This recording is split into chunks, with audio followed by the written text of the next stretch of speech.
Buenos días, es una bendición que nos podemos encontrar nuevamente, como lo hemos hecho en los últimos domingos, para poder estar estudiando la clase de Escuela de Formación Cristiana. ¿Sabes? A lo largo de estas últimas semanas hemos estado considerando cómo desde una perspectiva histórica podemos ver el avance misionero también a lo largo de la iglesia. Es decir, consideramos algo de la iglesia apostólica, la iglesia subapostólica. Si Dios nos da de su gracia, hoy vamos a considerar el avance misionero durante la Edad Media y la Reforma para, con la gracia de Dios, la próxima semana abordar cómo se desarrollan en las iglesias la misión en la época moderna. Entonces, ese es el enfoque con el cual estamos trabajando, y sin duda cada uno de los acercamientos históricos que tenemos, cada uno de ellos representa ciertos retos para cada uno de nosotros. ¿Qué te parece si ahora nos preparamos, oramos y pedimos la guía de Dios? Padre, bendecimos, Señor, tu nombre. Gracias por el cuidado tuyo, Señor. Gracias por esa gran nube de testigos, Señor, que las Escrituras hablan y que también están presentes en la historia y que nos animan a continuar adelante en la misión a la que hemos sido llamados. Al abordar, Señor, desde la perspectiva histórica, el tema de la iglesia y la misión global, Señor, permítenos ahí descubrir cuál es el plan tuyo para nosotros. Te lo pedimos, Señor, en el nombre de Jesucristo. Amén y amén. Muy bien, gracias a Dios. Ahora vamos directamente al enfoque de nuestra lección. Se trata de la historia de la salvación. Pero la historia de la salvación no solamente se refiere al concepto que está en la historia bíblica. Generalmente esa es una de las primeras formas de cómo entendemos el concepto de la historia de la salvación, sino también el reconocimiento de que es Dios quien está haciendo historia, Él es el que la está impulsando, y que todo lo que transcurre en la historia finalmente tiene que ver con el propósito redentivo de Dios. Entonces, este mundo, esta historia donde nosotros nos desarrollamos, es también ese mismo espacio donde Dios lleva a cabo su plan redentor. Vamos a tomar un texto bíblico de referencia para poder ubicar algo de este concepto de historia. Veamos este texto del libro de Daniel. Tú cambias los tiempos y las edades, y a unos reyes los pones y a otros los quitas, a los sabios y entendidos les das sabiduría. La primera parte de este texto dice así: tú eres el que mudas o que cambias los tiempos y las edades. Dios es el que empuja la historia. No solamente se trata de una interpretación histórica de la fe, sino de cómo Dios mismo hace historia, porque finalmente Él es el Señor, Él es soberano, y todo lo que ocurre en este mundo tiene que ver justamente con el plan redentivo de Dios para con cada uno de nosotros. Así es que no es nada raro entonces observar que a lo largo de la historia va a irse desarrollando el plan redentor de Dios en este tiempo. Así es que consideremos el entorno previo, es decir, entre la iglesia apostólica y la iglesia subapostólica, es decir, después de los apóstoles, particularmente hacia el siglo IV. Ese sería nuestro contexto previo. Durante esa época, siglo IV, Constantino promulga el Edicto de Milán. Constantino es ese gobernante romano que finalmente establece las condiciones para que la fe cristiana no solamente sea permitida, sino que incluso para que la fe cristiana se convierta en obligatoria en el imperio. Hay aspectos positivos acerca de ello, y sin duda también hay otros de carácter negativo, pero podríamos decirlo así simple y llanamente, que es el contexto a través del cual la iglesia puede empezar a desarrollarse de una manera más amplia. Con la caída del imperio romano y la invasión bárbara, el destino, ahora sí, un poquito más adelante, hacia el siglo V, el destino parece incierto. Y eso nos lleva precisamente a ese entorno de lo que se denomina la Edad Media.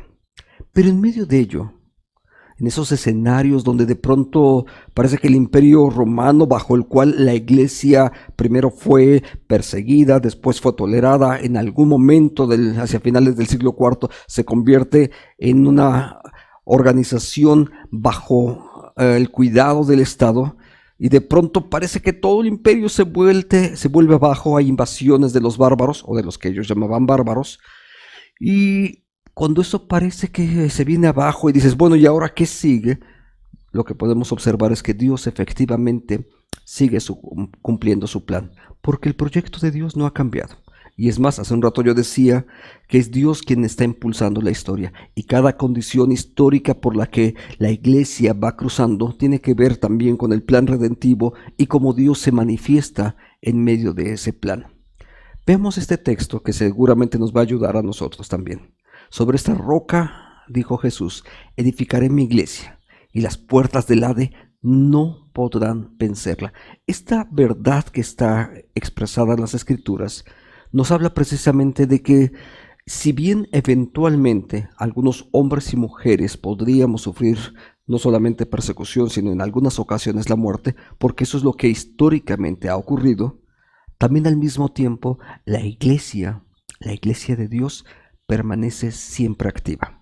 Hace algunos meses atrás uno de nuestros hermanos empezó a tratar de plantear un esquema diferente al respecto de lo que estaba ocurriendo con la vida de las iglesias, porque hay una confusión que, dicho sea de paso, es necesario aclararla. No es lo mismo los templos que las iglesias. La iglesia somos nosotros, los creyentes en Jesucristo. Los templos están cerrados. Los templos pueden estar incluso pasando por periodos importantes de deterioro, pero esos son los templos. Algunos de los personas que se reúnen al templo y que no son tan creyentes pueden estar sufriendo una baja importantísima al respecto de su fe. Pero la iglesia de Jesucristo, aquella que se sustenta en la gracia, en la misericordia del Señor, esa iglesia permanece intacta. Esa iglesia no puede mermar, no puede disminuir, sino que al contrario, incluso aún en medio de las pruebas y por causa de las pruebas, al final de cuentas se mantiene invicta y continúa trabajando y continúa sirviendo. Y esa es parte de la iglesia militante de la que también cada uno de nosotros debemos de no solamente considerar, sino involucrarnos, si es posible, en medio de ello. Porque dice las Escrituras, las puertas del Hades no pueden prevalecer en contra de esa iglesia porque están sustentadas justamente por Dios el Todopoderoso. Así es entonces que Dios va a usar incluso a las organizaciones eclesiales, algunas a favor, otras en contra, algunas pueden ser cuestionadas, incluso algunas de las que voy a mencionar ahora, de por qué las incluyo dentro de este contexto, pero finalmente tengo que reconocer que eso es parte de la misma historia de la iglesia y en medio de ello también Dios sigue actuando. Entonces Dios es capaz de usar incluso a los ateos, incluso a gente no cristiana, para poder cumplir el propósito suyo, porque finalmente para eso Él es soberano y Él actúa donde Él quiere y como Él quiere. De esa manera el plan de Dios continúa desarrollándose. Entonces, uno de esos primeros conceptos que tenemos que ver es acerca del papado. Y algunos dirían, oye, pero espera, nosotros no somos católicos. No, es que no estoy hablando del catolicismo per se. De hecho, déjame aclarar aquí algo más. El catolicismo contemporáneo, ese con el cual estamos bastante distanciados, ese catolicismo contemporáneo realmente no surgió en el siglo I, ni siquiera en el siglo VI. Ese concepto es producto de la Contrarreforma, y dicho sea de paso porque fue definido en el Concilio de Trento. Otro día hablaremos acerca de eso, esta no es una clase propiamente de historia, pero en el Concilio de Trento es definido. Y ese es el catolicismo que actualmente tenemos. Y cuando piensas en cuándo fue el Concilio de Trento, fue hacia finales del siglo XVI. Entonces, el papado no tiene que ver justamente con eso cuando ahora lo voy a mencionar, sino que lo estoy incluso mencionando como parte de la historia de la iglesia.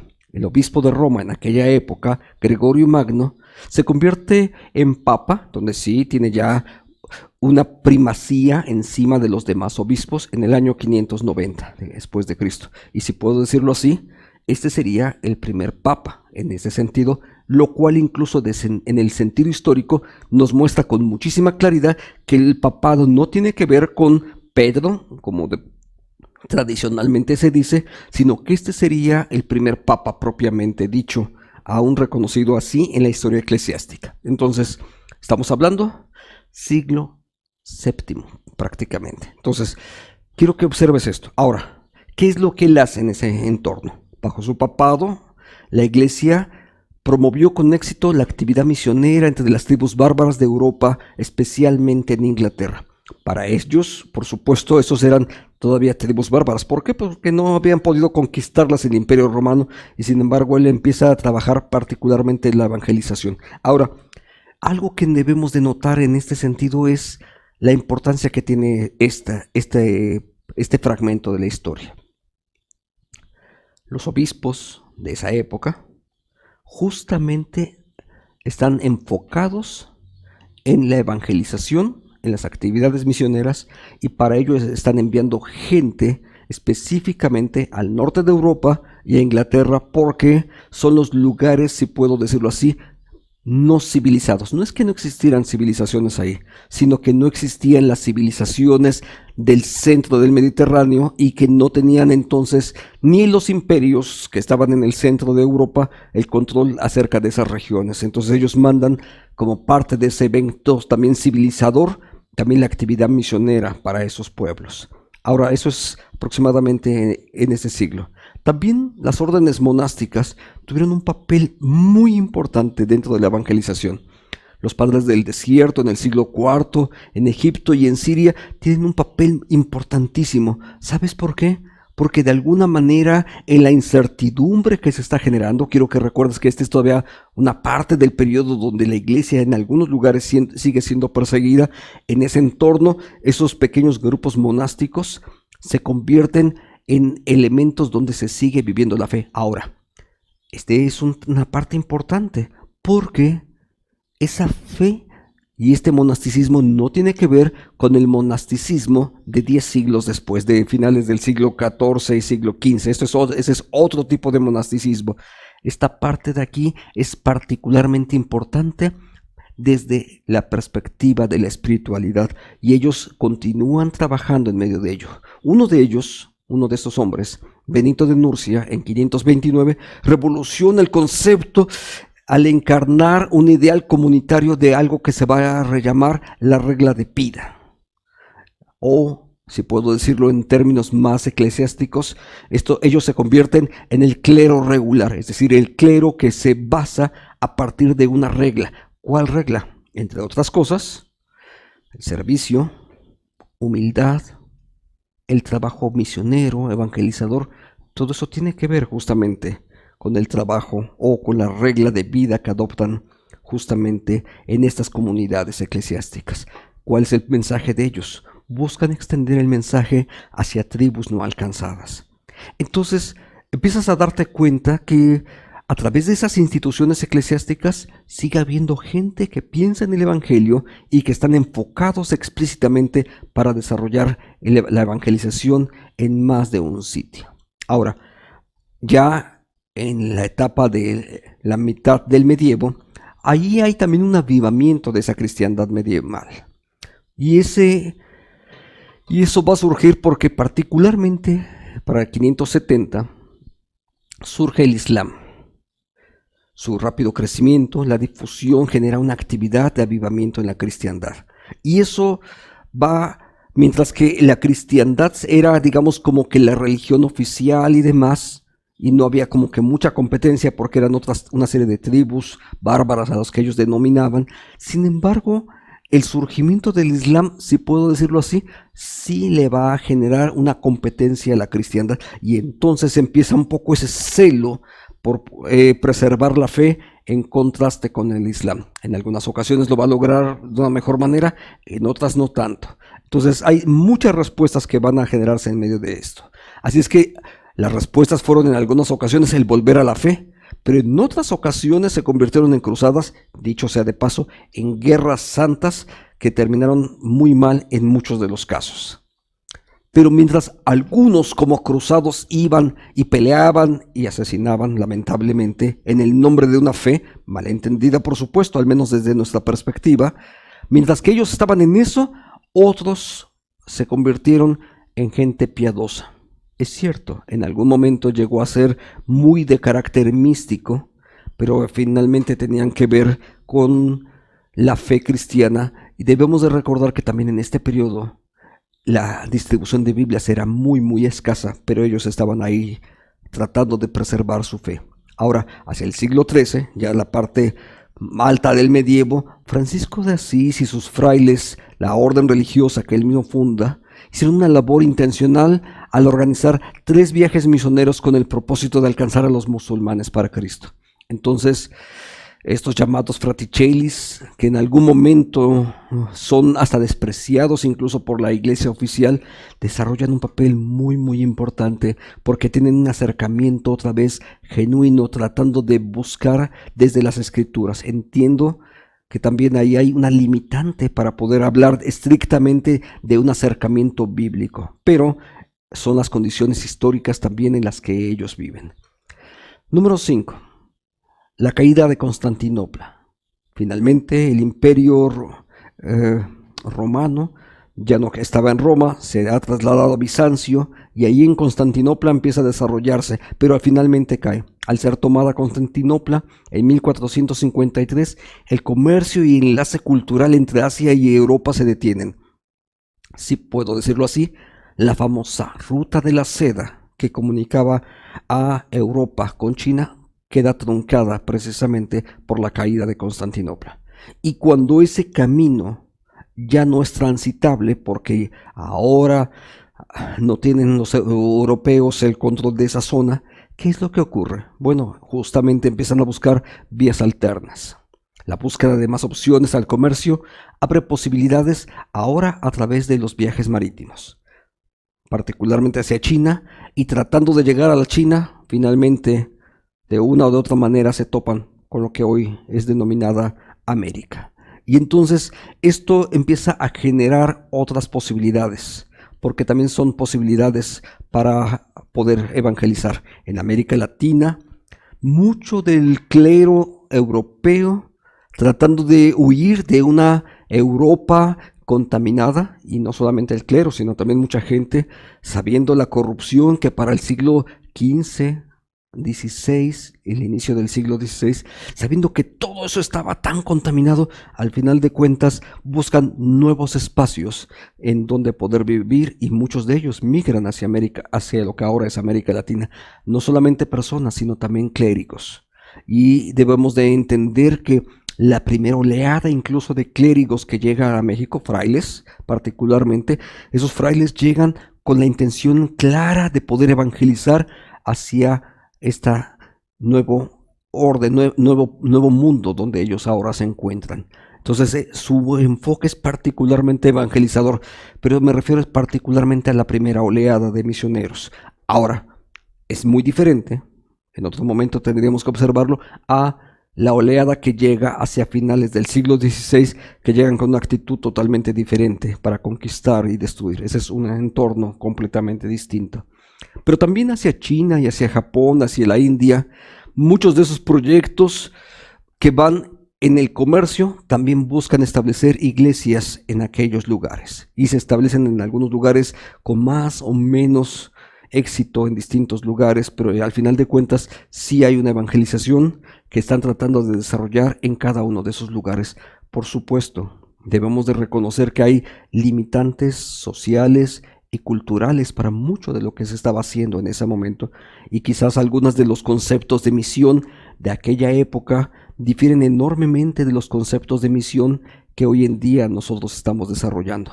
Pero esta idea de incluso ir hacia América Latina y evangelizar, déjame decirles que no fue solamente producto del entorno católico, sino incluso el entorno protestante. Un poquito más adelante, hacia el siglo XVII, el famoso barco de Mayflowers, de que surge desde desde Europa para ir hacia los Estados Unidos y fundar las llamadas colonias, las nuevas colonias, empieza a desarrollarse desde un proyecto de evangelización puritana.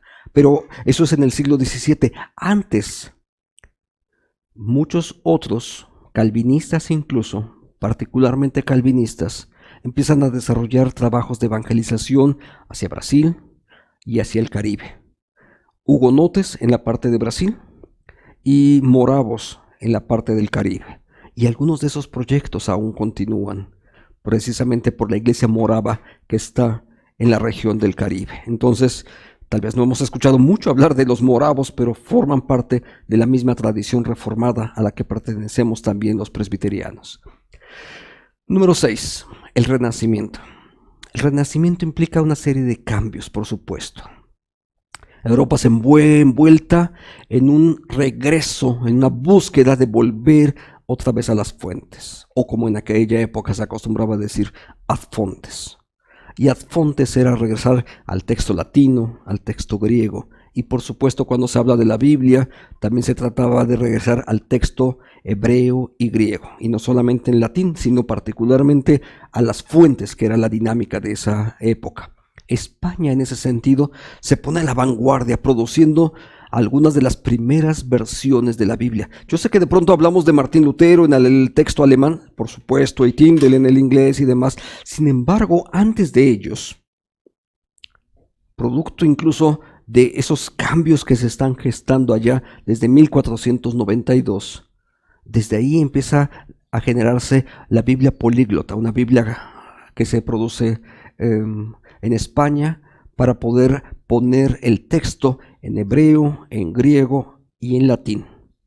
Y entonces generar desde esa dinámica un entorno para la academia, pero usando las versiones originales, hebreo, griego, y conservan el texto en latín. No lo ponen en español todavía, estamos hablando de 1492. Pero más adelante, por supuesto, va a haber avances mucho más significativos en medio de ellos. Por eso es que durante la Reforma se oficializa el movimiento en 1517, pero que ha iniciado casi 100 años antes, en distintos lugares. Algunos otros religiosos, gente como los valdenses, Savonarola, Hus, etcétera, nombres que seguramente en alguna ocasión hemos escuchado. Todos ellos empiezan a ir caminando y va a ser 1517, 31 de octubre, cuando un fraile agustino llamado Martín Lutero clava sus 95 tesis en la Catedral de la Puerta de Wittenberg, como una manera de manifestar sus diferencias al respecto de lo que el papado de aquella época había estado generando. Claro, tenemos que recordar que no es lo mismo el papado del siglo XVI que el papado del siglo VI. Entonces son conceptos totalmente diferentes y, si puedo decirlo así, se fueron degradando completamente. Ahora, por eso surge la Reforma. Y en medio de la Reforma, la palabra tiene un lugar importantísimo. Por eso es que se enfocan particularmente a que la palabra de Dios esté disponible en todos los idiomas, y empiezan a surgir traducciones en todos los idiomas: francés, alemán, inglés, por supuesto. Son particularmente esos idiomas importantes, y el español. No debemos de pasar por alto que son monjes también agustinos, Casiodoro de Reina, Cipriano de Valera, los que van a hacer la traducción y la revisión de lo que para nosotros es la Biblia, que hoy conocemos como la Biblia Reina Valera, o la Biblia del Oso primero y después la Biblia del Cántaro, si ustedes prefieren esos nombres. Entonces, ellos buscan que sea la palabra la que hable a la gente. Entonces, ¿cuáles son los enfoques? Que haya una traducción y distribución en el lenguaje común de la gente y de una forma que sea accesible hacia todas las personas. También buscan que a partir de ahí se desarrollen misiones para llevar la palabra. Así es que en medio de ello, por ejemplo, los grupos calvinistas de Ginebra empiezan a distribuirse particularmente hacia Polonia, Hungría, Inglaterra, por supuesto. Entonces, Ginebra se convierte en un centro misionero donde la gente llega, se entrena, y desde ahí calvinistas empiezan a desarrollar trabajo misionero en muchos otros lugares, particularmente en esas regiones que acabo de mencionar de Europa. ¿Cuáles son las acciones que hoy nos corresponde seguir? Diremos a grandes rasgos esos segmentos de la historia eclesiástica. Pero ¿qué es lo que nos toca a nosotros? La Iglesia siempre ha estado involucrada en misiones. Siempre.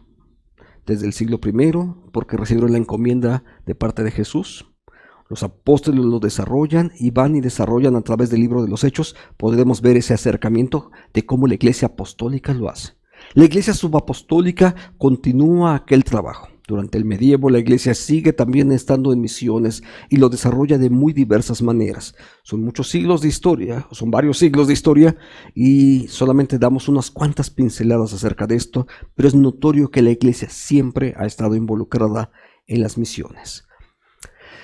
¿Cuál es el papel que nos corresponde a nosotros? Bueno, nosotros hoy podemos contribuir a las misiones como lo hicieron también ellos, haciendo llegar Biblias, haciendo llegar la palabra de Dios a donde no hay. Y eso lo podemos seguir haciendo nosotros. De hecho, formó parte de algunos hombres que les llamaban colportores y que se encargaban específicamente de llevar la Biblia a donde no había distribución de la misma. Y se sigue haciendo todavía. Una gran parte del trabajo de Sociedades Bíblicas Unidas tiene que ver justamente con distribuir Biblias en muchos lugares, en los idiomas que la gente puede leer y a un precio que ellos pueden pagar. Explicar la palabra de Dios a través de todos los medios accesibles. En su momento, siglo XVI, por ejemplo, ¿qué fue lo que ocurrió? La gran transformación cultural fue la imprenta. La imprenta se convirtió en desarrolló un papel importantísimo para poder llevar la palabra de Dios a otras personas. Y empezó a haber publicaciones impresas de la Biblia, el siglo XVI. Tal vez a nosotros hoy nos toca distribuir la palabra a través de otros medios disponibles para nosotros. Seguramente en tu teléfono tienes muchos medios a través de los cuales puedes distribuir y compartir la palabra de Dios a otras personas y hacerla llegar en un lenguaje que sea comprensible para otras personas. Este mismo medio, el canal que estamos usando, estas plataformas digitales, sirven exactamente para los mismos, porque la misión es la misma. Lo único que estamos cambiando, o lo único que hemos tenido que ir cambiando a lo largo de la historia, son los medios a través de los cuales difundimos la palabra de Dios. Y número 3, también nos lleva a profundizar en la fe. Y profundizar en la fe siempre nos va a conectar con la misión. Porque si la presencia de Dios está en nosotros, la presencia de ese Dios misionero nos va a llevar a hacernos partícipes de proyectos de misión donde quiera que nosotros estemos. Gracias por acompañarme en este rapidísimo recorrido por la historia y esperamos que la próxima semana nos podamos una vez más encontrarnos para poder ver las misiones modernas y cómo esas misiones están llegando hasta lo último de la tierra. Te pido que me acompañes y oremos antes. Padre, bendecimos tu nombre, te damos gracias por lo que tú haces. Gracias por esa nube de testigos que tú has dejado, Señor, de hombres y de mujeres, que a lo largo de los siglos, Señor, han sido testigos de Jesucristo y que han desarrollado misiones en muchos lugares distintos. Hoy, Señor, nos corresponde a nosotros tomar el papel que nos toca adentro de las misiones. Usa a este pueblo tuyo, Señor, para poder cumplir con ese plan. Te lo pedimos en el nombre de Jesucristo. Amén y amén. Hermanos, Dios les bendice y si Dios nos da gracia, nos vemos la próxima semana.